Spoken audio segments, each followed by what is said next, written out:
이러한 것들이 슬슬 나타나기 시작하면 자율신경이 노화되고 있구나 생각하면 되겠습니다. 지금부터는 자율신경의 일상관리법에 대해서 알려드릴 텐데요. 여기서 가장 중요한 것은 안녕하십니까? 심장 건강과 자율신경을 바로잡는 자하연 한의원 원장 이명택입니다. 진료를 하다 보면 자율신경 실조로 오시는 분들이 참 많은데요. 그분들께서 늘상 하는 질문들이 있습니다. 원장님, 어느 날부터 갑자기 증상들이 하나 둘 늘어나기 시작하면서요.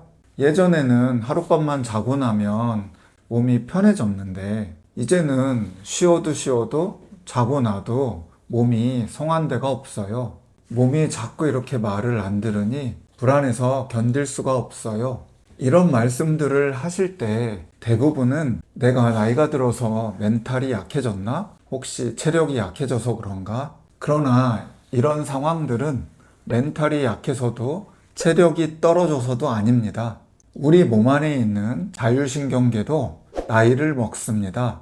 그래서 오늘 제가 여러분께 드릴 이야기는 첫 번째, 자율신경에도 노화가 오는지, 두 번째, 어느 나이 때부터 자율신경의 노화가 시작되는지, 세 번째로 그 시기에 일상에서는 어떠한 관리를 해야 하는지, 이 세 가지에 대해서 설명을 드리겠습니다. 첫 번째로 자율신경에도 노화가 옵니다. 즉, 자율신경도 나이를 먹는데요. 우리 몸에는 두 개의 신경이 있습니다. 일하고 긴장하고 불안하고 스트레스 받을 때 항진되는 교감신경, 쉬고 충전하고 잠자고 회복할 때 필요한 부교감신경, 즉 일종의 브레이크 역할입니다. 젊을 때는 교감신경과 부교감신경의 밸런스가 잘 맞습니다.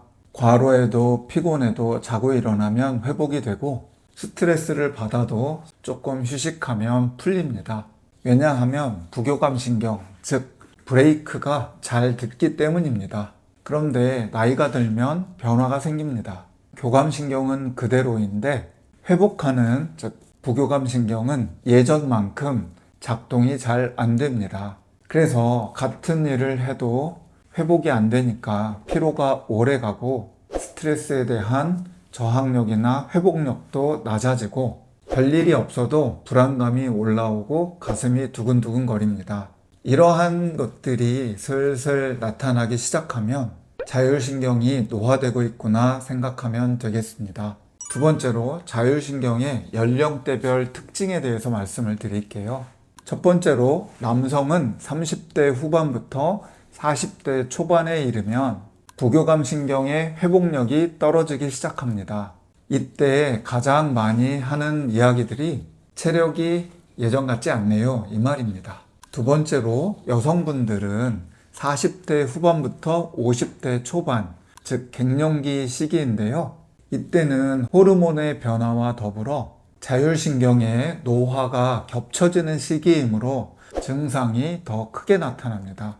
이때는 얼굴, 가슴으로 열이 확 오르고 잠도 평소보다 얕아지면서 불면증이 생기는 경우도 있고 이유 없이 불안하고 기립성 어지러움 같은 증상들이 동반되기도 합니다. 세 번째로 55세에서 60세 전후인데요. 이때부터는 증상이 딱 한 가지가 아닙니다. 위장장애, 수면장애, 배뇨장애, 심장 두근거림, 안면 홍조와 같이 다양한 증상들이 복합적으로 나타납니다. 이때는 자율신경의 노화뿐만 아니라 심장의 에너지도 떨어지는 시점이기 때문에 또 스트레스만 조금 받아도 걱정만 조금 해도 몸이 바로 반응을 합니다. 정리를 해드리면 남성분들은 30대 후반부터, 여성분들은 40대 중반부터 자율신경의 노화가 시작된다고 보면 되겠습니다. 지금부터는 자율신경의 일상관리법에 대해서 알려드릴 텐데요. 자율신경을 건강하게 관리하는 방법은 결국 부교감신경이 활성화되게끔 만들어줘야 되는데 여기서 가장 중요한 것은 심장을 휴식하도록 하는 것이 핵심입니다. 방법은 어렵지 않습니다. 첫 번째는 밤에 심장을 쉬게 하기입니다. 취침 1시간 전에는 뇌를 쓰는 일을 끝내셔야 합니다. 하루 종일 긴장했던 몸을 쉬게 해주는 시간이 필요합니다. 그리고 그 시간에 전중혈 마사지 해주는 건데요. 가슴 양쪽 유두 이 중간 부분을 마사지 해주시면 되겠습니다. 이 부분을 전중혈이라고 하거든요. 숨을 크게 들이셨다가 내쉬면서 전중혈을 마사지 해주십니다. 한 번 할 때 1분에서 2분, 길게는 3, 4분 해주셔도 됩니다. 누워서 해도 되고 앉아서 하셔도 괜찮습니다. 중요한 것은 이 전중혈을 마사지 하면서 심장이 안정이 되면 자율신경도 편안하게 이완이 됩니다. 두 번째로 식사는 배부르게 하는 것이 아니라 편안하게 하는 쪽으로 바꾸는 것이 필요합니다. 위장이 과로하면 밤에 자율신경이 휴식하지 못합니다. 특히 밤에는 조금 덜 드시는 것이 부교감 신경을 활성화하는 데 유리합니다. 세 번째, 매일 순환 운동 10분이 무척 중요합니다. 걷기, 계단 오르기, 가슴 스트레칭, 어깨 순환 운동 이 정도만 해도 충분합니다.